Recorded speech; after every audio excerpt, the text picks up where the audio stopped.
आज हम करेंगे oscillations of liquid in a you tube. हम ये प्रूव करेंगे कि यू ट्यूब में जब लिक्विड ऑसिलेट करता है तो वो सिंपल हार्मोनिक मोशन दिखाता है।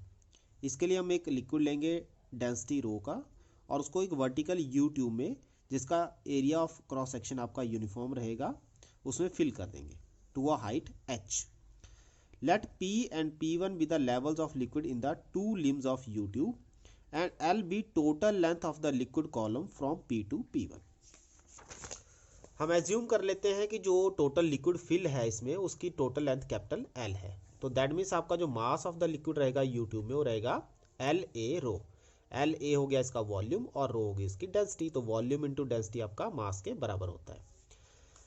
फिर हम कहते हैं कि जो आपका लिक्विड है वो आपने थोड़ा सा वाई डिस्टेंस पे डिप्रेस कर दिया P से लेके Q तक। जब आप लिक्विड को डिप्रेस करोगे, उसको दबाओगे, तो उतना ही अमाउंट का लिक्विड, क्योंकि यूनिफॉर्म क्रॉस सेक्शन है यू ट्यूब का, तो उतना ही डिस्टेंस पे लिक्विड ऊपर चला जाएगा P1 से Q1 की तरफ को। अब जो आपका लिक्विड का डिफरेंस रहेगा Q और Q1 का, वो रहेगा 2y के बराबर। y डाउनवर्ड और y अपवर्ड, तो टोटल मिला के आपके पास लिक्विड का डिफरेंस आ जाएगा 2y के बराबर। अब ये जो लिक्विड आपका 2y डिस्प्लेस हुआ, जो डिफरेंस आया दोनों के बीच में, Q और Q1 के बीच में लिक्विड का, तो ये जो वॉल्यूम इस डिस्टेंस 2y में रहेगा लिक्विड का, ये आपको रीस्टोरिंग फोर्स प्रोवाइड करेगा, जो इसको क्या करेगा, वापस लाने की कोशिश करेगा। और इस तरह से आपकी ऑसिलेशन स्टार्ट हो जाएंगी, लिक्विड ऊपर नीचे होना शुरू हो जाएगा due to inertia of motion की वजह से। और जो लिक्विड आपका ऊपर नीचे होगा तो जो ऑसिलेशंस क्रिएट होंगी, इसको हम प्रूव करेंगे कि वो आपकी सिंपल हार्मोनिक ऑसिलेशंस होंगी, ठीक है, या मोशन रिप्रेजेंट करेंगी। The weight of the liquid column of length 2y in you tube will provide a restoring force. जैसा कि मैंने आपको कहा 2y जो लिक्विड है वो आपका डिफरेंस आएगा दोनों लेवल का, तो ये हमें रीस्टोरिंग फोर्स प्रोवाइड करेगा। तो फोर्स आपके होते हैं wait of the liquid column of height 2y। तो कितना इसमें लिक्विड रहेगा वो इसके वॉल्यूम इंटू डेंसिटी से आप निकाल सकते हो। तो वॉल्यूम आपका आ जाएगा A, area of cross section है, 2y जो डिफरेंस है, रो आ गई लिक्विड की डेंसिटी और जी आ गई एक्सेलेरेशन ड्यू टू ग्रेविटी। तो मास इंटू जी, ये आपका पूरा मास को रिप्रेजेंट कर रहा है, और जी आपकी एक्सेलेरेशन ड्यू टू ग्रेविटी। तो जब यहाँ से आप y को अलग कर दोगे और बाकी टर्म्स को कांस्टेंट मान लोगे, एरिया, डेंसिटी और g आपका कांस्टेंट है, और y आपने अलग कर दिया जो वेरिएशन इसमें दे रहा है, तो f आपका y के डायरेक्टली प्रोपोर्शनल आ रहा है। मतलब जो रीस्टोरिंग फोर्स है वो आपकी डिस्प्लेसमेंट के डायरेक्टली प्रोपोर्शनल आ रही है, ठीक है। तो that means in this case हम कह सकते हैं कि जो आपका यू ट्यूब में ऑसिलेशन हो रही है वो आपकी सिंपल हार्मोनिक मोशन की को रिप्रेजेंट कर रही है, ठीक है। तो यहां से हम F is equal to minus k y कर देंगे, और K आपका क्या होगा 2a रो G के बराबर, जिसको हम बोलेंगे स्प्रिंग फैक्टर। इनर्शिया फैक्टर आपका रहेगा मास ऑफ द लिक्विड, जो हमने शुरू में लिया था LA rho, where L is the total length of the liquid in the tube. A आपका एरिया आ गया और रो आपकी डेंसिटी आ गई। तो टाइम पीरियड क्या होता है, inertia factor over spring factor. Inertia factor की वैल्यू यहाँ से पुट कर देंगे और स्प्रिंग फैक्टर की वैल्यू आपकी ये जो आपने ऊपर निकाली है, ठीक है। तो यहाँ से हमारी जो वैल्यू आ जाएगी L/2g। अब L अगर मैं इस डिस्टेंस को इग्नोर कर दूँ, यहाँ वाले डिस्टेंस को थोड़ा सा इग्नोर कर दूँ, तो L आपका क्या होगा, शुरू में जो हाइट है लिक्विड की वो ग्राउंड से h है, तो इट मीन्स इस तरफ को भी h ही होनी चाहिए। तो अगर L को मैं 2h के बराबर पुट कर देता हूँ, मतलब टोटल लेंथ को हम 2h मान लेते हैं, तो आपका जो एक्सप्रेशन है वो थोड़ा सा चेंज हो सकता है। L 2h हो जाएगा, तो 2h से 2g, मतलब 2 से 2 कैंसिल, आपका जो आंसर है 2πh/g भी आ सकता है टाइम पीरियड के लिए। वैसे ही फ्रीक्वेंसी को g/h कर लो, क्योंकि फ्रीक्वेंसी होती है 1/t। तो इसमें आपने दो बातें ध्यान में रखनी है एग्जाम में, कि एक तो आपने ये प्रूव करना है कि जो आपका जो मोशन है वो आपका सिंपल हार्मोनिक मोशन है, और दूसरा हम इससे टाइम पीरियड को कैलकुलेट करेंगे। फ्रीक्वेंसी भी अगर आपको पूछी जाती है तो आपको पता है फ्रीक्वेंसी होती है 1 टाइम पीरियड, ठीक है। तो इस तरह से आपको 3 नंबर में एग्जाम में ये क्वेश्चन आ सकता है। इसके बाद हम बात करेंगे oscillation of a floating cylinder, ठीक है। हमने एक सिलेंडर लिया, अपने वेट की वजह से वो लेंथ L पे डिप हो चुका है ऑलरेडी, ठीक है, और इक्विलिब्रियम में यहाँ आप उसको, ये आपने इसमें कोई फोर्स नहीं लगाई है, उसका अपना ही वेट उसको नीचे डिप कर रहा है, ठीक है। और जो जितना लेंथ पे वो डिप है उसको हम स्मॉल l मान लेते हैं। फिर हम क्या करते हैं, उसको थोड़ा सा ऊपर से x पॉइंट से डिप कर अपने आप फोर्स लगाते हैं, पुश करते हैं। जब हम उसको y डिस्टेंस तक पुश करेंगे तो क्या होगा, जैसे हम पुश हटाएंगे, मतलब आपने पुश करने के बाद अपनी फोर्स हटा दी, ये आपका ऑसिलेट करना शुरू कर देगा, ठीक है। जो ऑसिलेशन और किसने प्रोवाइड की इसको, जो वाई डिस्टेंस तक आपने उसको पुश किया है, ठीक है। और ये जो ऑसिलेशन इसमें आ रही हैं इनको हम प्रूव करेंगे कि ये आपकी सिंपल हार्मोनिक मोशन को रिप्रेजेंट करेंगे, ठीक है। तो हम क्या करेंगे, consider cylinder of mass M, length capital L ले लेंगे। टोटल जो लेंथ है इसकी सिलेंडर की वो कैपिटल एल है, ये आपने ध्यान रखना है। ये स्मॉल एल है, ये है कितना वो डिप है वाटर में, और कैपिटल एल होगी उसकी टोटल लेंथ। डेंसिटी हमने ले ली मटेरियल जिससे बना हुआ है सिलेंडर, वो रो, और uniform area of cross section उसका कैपिटल ए ले लिया। तो मास क्या आ जाएगा, volume into density. What is volume, area into length, और डेंसिटी है उसकी रो। तो ये आ गया आपका मास ऑफ द सिलेंडर। फिर हम कहते हैं कि जब वो लिक्विड एल डिस्टेंस तक, लेंथ एल तक डिप है, तो वो इक्विलिब्रियम में, इक्विलिब्रियम पोजीशन में है, ठीक है।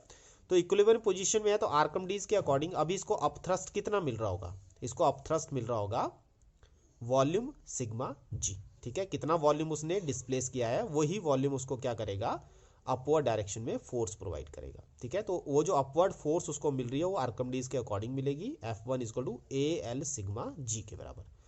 What is the weight of the cylinder, जो आपका वेट है वो डाउनवर्ड डायरेक्शन में जो एक्ट कर रहा है वो है स्मॉल m इंटू जी। स्मॉल m हो गया सिलेंडर का मास, और g हो गया एक्सेलरेशन ड्यू टू ग्रेविटी। अभी हम कह रहे हैं कि सिलेंडर ना तो ऊपर है ना ही नीचे, एक पर्टिकुलर डिस्टेंस पे आके इक्विलिब्रियम में आ चुका है, ठीक है।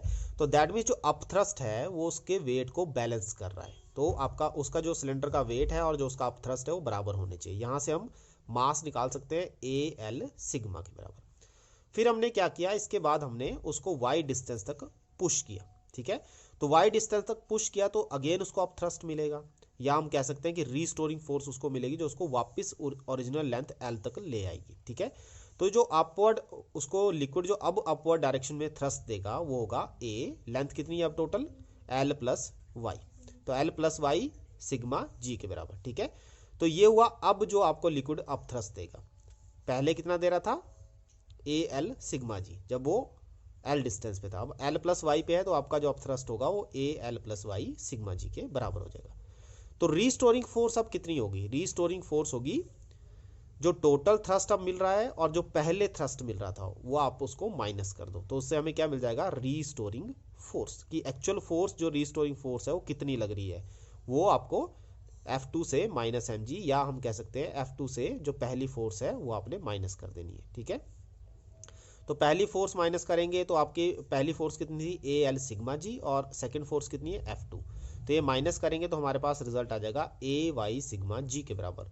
और ए सिग्मा जी को अगर हम कांस्टेंट को अंदर कर लेते हैं तो एफ आपका वाई के प्रोपोर्शनल आ गया। अगेन एफ आ रहा है वाई के प्रोपोर्शनल, दैट मीन्स जो फोर्स है वो आपकी डायरेक्टली प्रोपोर्शनल है डिस्प्लेसमेंट के। तो जो आपका मोशन होगा वो आपका सिंपल हार्मोनिक मोशन होगा, ठीक है। अपनी इक्विलिब्रियम पोजीशन के अराउंड जो ऑसिलेट करेगा सिलेंडर वो हमें सिंपल हार्मोनिक मोशन दिखाएगा। तो यहाँ से फिर again F is to minus k y कर लो, तो आपका के कितना है, ए सिग्मा जी, और एम कितना है, ए एल रो, जो हमने शुरू में किया था। तो वो वैल्यू अगर हम पुट करते हैं तो inertia factor over spring factor आपका आ जाता है, ठीक है। तो यहाँ से हम वैल्यू पुट करके एल रो अपॉन सिग्मा जी तक कर सकते हैं। तो यहाँ तक आपने टाइम पीरियड कर लेना है, और अगर इसका इन्वर्स ले लेते हो 1/t ले लेते हो तो हमारे पास आ जाएगा फ्रीक्वेंसी ऑफ द ऑसिलेशंस, ठीक है। तो इसको आप कैलकुलेट कर सकते हो, इसके आगे अपने आप फ्रीक्वेंसी की वैल्यू कैलकुलेट कर लेना। फिर हम बात करेंगे oscillation of a loading spring. जो ऑसिलेशन आपकी लोडिंग स्प्रिंग रिप्रेजेंट करता है वो भी आपने प्रूव करनी है कि वो भी आपकी सिंपल हार्मोनिक मोशन को रिप्रेजेंट करती है। तो हम क्या करेंगे, एक स्प्रिंग के आगे वेट लगा देंगे और उस वेट को आगे पीछे आगे की तरफ को खींचेंगे, तो क्या होगा, ऑसिलेशंस जनरेट हो जाएंगी। और ये जो ऑसिलेशन जनरेट होंगी ये आपकी सिंपल हार्मोनिक मोशन को रिप्रेजेंट करेंगी, ये हमने प्रूव करना है, ठीक है। तो जैसा कि हमने आर्टिकल इसका किया हुआ है कि अगर हम स्प्रिंग को वाई डिस्टेंस तक पुश करते हैं या पुश करते हैं, पुल करते हैं, जैसे भी आप ले सकते हो, द स्प्रिंग गेट्स स्ट्रेच्ड। जैसे मैंने पुल किया इसको अगर इस केस में, तो आपका स्प्रिंग स्ट्रेच हो जाएगा। अब क्या होगा, रीस्टोरिंग फोर्स लगेगी ड्यू टू इलास्टिक बिहेवियर, और आपका जो रीस्टोरिंग फोर्स होगी that will be equal to minus k y के। तो ये आर्टिकल हमारा पहले हो चुका है, और यहाँ से हम बता सकते हैं कि F is directly proportional to y, that means आपका जो मोशन है वो सिंपल हार्मोनिक मोशन है। फिर व्हाट इज एम हियर, ये आपका इनर्शिया फैक्टर है, और what is spring factor, it is के, ठीक है। तो आपका जो टाइम पीरियड आ जाएगा वो आएगा inertia factor over spring factor, तो एम अपॉन के आ जाएगा। यहाँ से आप फ्रीक्वेंसी निकालना चाहते हो तो 1/t टाइम पीरियड का इनवर्स, तो ये आ जाएगा 1/2 पाई के अपॉन एम। इसके बाद हम वर्टिकल की बात करें तो वर्टिकल में हमने सिर्फ दो डायग्राम पे ध्यान देना है। एक आपका ये वाला डायग्राम हो गया और दूसरा ये वाला। फर्स्ट वाले को आप छोड़ देना, कोई फर्क नहीं पड़ेगा। फर्स्ट डायग्राम में हम कहते हैं कि जब आप वेट mg इसको लगाओगे तो ये L लेंथ तक स्ट्रेच हो जाएगा, जो ओरिजिनल लेंथ से L लेंथ तक स्ट्रेच हो चुका है। ठीक है, तो जो रीस्टोरिंग फोर्स ये वेट लगाएगा वो होगी आपकी F1 equal to minus KL। ठीक है, अब ये कहता है कि here negative sign shows that the extension L is directly downwards and restoring force F1 is directly upwards, कि जो रिस्टोरिंग फोर्स है वो उसको वापस लेना चाहती है, लेकिन वेट ने उसको कहाँ खींचा हुआ है, नीचे की तरफ को। अब यहाँ पे आके वो इक्विलिब्रियम में आ चुका है, ना तो आपका वेट नीचे जाएगा इसके बाद, ना ही आपका स्प्रिंग वापस हो पाएगा। तो दैट मीन्स जो डाउनवर्ड फोर्स है और जो रीस्टोरिंग फोर्स है वो इक्वल एंड अपोजिट हो जाएंगी, या उन दोनों का सम आपका 0 के बराबर हो जाएगा। तो दैट मीन्स F1 जो रीस्टोरिंग फोर्स है it must be equal and opposite to weight, that is minus mg। तो यहाँ से आप देख सकते हो जो रीस्टोरिंग फोर्स थी वो माइनस KL थी, अगर आपने L डिस्टेंस पे उसको स्ट्रेच किया हुआ है, और ये आपकी रीस्टोरिंग फोर्स है F1। तो दोनों को अगर कंपेयर करेंगे तो हमारे पास K की वैल्यू आ जाएगी mg/L के बराबर। फिर ये कहता है कि अगर मान लो आप किसी वे से इसको, जो आपका वेट है उसको पकड़ के डाउनवर्ड खींचोगे y डिस्टेंस पे, तो y डिस्टेंस पे जब मैं इसको खींचूंगा तो अब जो रीस्टोरिंग फोर्स लगेगी वो होगी आपकी माइनस KL प्लस y। ठीक है, तो इफेक्टिव रिस्टोरिंग फोर्स क्या हुई, एक तो उसने वेट ने खींचा हुआ उसको, एक आपने उसको खींचा है जिससे उसके अंदर रिस्टोरिंग फोर्स आ गई, तब वो वेट क्या होगा, ऊपर नीचे ऑसिलेट करना शुरू कर देगा। तो इफेक्टिव जो रिस्टोरिंग फोर्स होगी इसमें वो होगी F2 माइनस F1। एक F1 हुई वेट की वजह से और F2 हुई वेट प्लस आपने जो उसको फोर्स लगाई है। ठीक है, तो रिस्टोरिंग फोर्स आ जाएगी F2 माइनस F1, और यहाँ से हम कैलकुलेट करेंगे तो again it is minus KY के बराबर, where K is a spring constant या स्प्रिंग फैक्टर और इनर्शिया फैक्टर आपका m रहेगा। फिर आप K की वैल्यू ये वाली अगर पुट कर देते हो यहाँ पे K की वैल्यू जो आएगा आपका, तो आपका जो रिजल्ट आ जाएगा वो आ जाएगा 2πL/g के बराबर। ठीक है, तो थोड़ा सा मॉडिफिकेशन है ऊपर वाले आर्टिकल और इसमें, कि आप यहाँ पे K की वैल्यू mg/L पुट कर सकते हो, जो कि आपके वेट की वजह से आएगा। ठीक है, और अगर फ्रीक्वेंसी अगर आप निकालना चाहते हो तो फ्रीक्वेंसी होती है 1/t, यह आ जाएगा 1/2π K/m, और इसको अगर K/m की वैल्यू L/g पुट करते हो तो यह आ जाएगा G/L, जो ये इन्वर्स आएगा इसका L/g का G/L। ठीक है, तो इस तरह से हम प्रूव कर सकते हैं कि जो वर्टिकल स्प्रिंग है जब वो ऑसिलेट करता है तो वो जो एग्जीक्यूशन रहेगी उसकी वो आपके सिंपल हार्मोनिक मोशन को रिप्रेजेंट करेगी। तो आज के लिए बस इतना ही काफ़ी।